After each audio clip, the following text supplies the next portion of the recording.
ஒரே சாரிடான் தலைவலி நீக்கிவிடும்.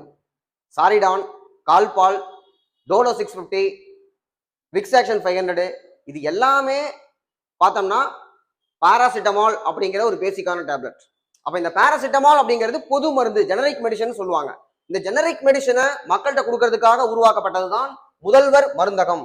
இந்த முதல்வர் மருந்தகம் அப்படிங்கிறத ஜன் ஔஷதி யோஜனா அப்படிங்கிற திட்டம் மத்திய அரசோடது, அதாவது மக்கள் மருந்தகம். அதை பார்த்து நம்ம எடுத்துக்கிட்டோம். இப்ப முதல்வர் மருந்தகம் பார்த்தோம்னா தமிழ்நாடு முழுவதும் 1000 முதல்வர் மருந்தகங்கள்.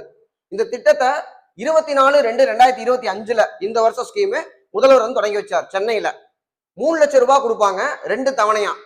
கூட்டுறவுத்துறை மூலமா வந்து இது வந்து செயல்படுத்தப்படுது.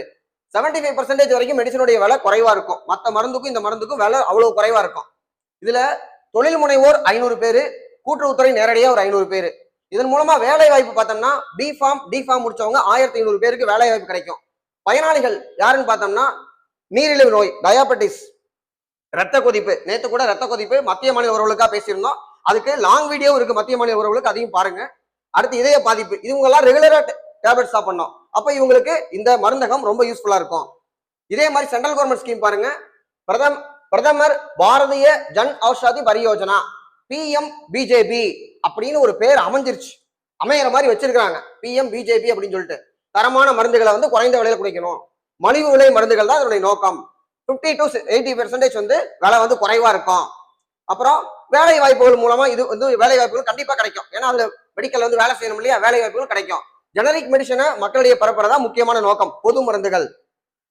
அடுத்து 2008 இந்த திட்டம் தொடங்கப்பட்டது 2008. அப்ப இதுக்காகவே ஒரு நிறுவனம் தொடங்கி வச்சிருக்காங்க, PMBI அப்படிங்கிறது, pharmaceutical medical devices bureau of India அப்படிங்கிறதா வந்து PMBI அப்படிங்கிறது. 2008 ஜன் ஔஷதி திட்டமா தொடங்கப்படுது. அப்ப காங்கிரஸ் கவர்மெண்ட். 2015 PMJAY, பிரதமர் ஜன் ஔஷதி யோஜனா அப்படின்னு இருக்கு. அதை வந்து பிஜேபின்னு மாத்துறது 2016 PMBJPன்னு பேர் மாத்துறாங்க. அடுத்து 2025 ஜூன் மாச நிலவரப்படி 16,912 ஜன் ஔஷதி கேந்திரா வந்து இருக்கு அப்படின்னு சொல்லியிருக்காங்க. ஜன் ஔஷதி சுகம் செயலி ஒரு ஆப் வந்து இதுக்காக தொடங்கி வச்சிருக்காங்க. எப்பன்னு பார்த்தா 2019 ஆகஸ்ட் மாசம். இந்த ஆப் மூலமா நம்ம என்ன தெரிஞ்சுக்கலாம்னா, பக்கத்துல எங்க அந்த மெடிக்கல் இருக்கு அப்படின்னு கூகுள் மேப் மூலமா நம்ம தெரிஞ்சுக்கலாம். அப்புறம் மெடிசன் வந்து மருந்து தேடுறதுக்கு, ஜெனரிக் மெடிசன் பொது மருந்துகளை தேடுறதுக்கு அதை வந்து பயன்படுத்தலாம். அடுத்து இது முக்கியமான டே பாருங்க, மார்ச் 7 ஜன் ஔஷதி டே அப்படின்னு சொல்றாங்க. ஜன் ஔஷதி தினம் என்பது மார்ச் 7. அந்த மார்ச் 1 to மார்ச் 7 வந்து ஒரு விழிப்புணர்வு வாரமா வந்து நம்ம வந்து வச்சிருக்கோம். என்னன்னா ஜெனரிக் மெடிசனுடைய பயன்பாட்டை தெரிஞ்சுக்கணும் அப்படிங்கிற காரணத்துக்காக. தேங்க்யூ.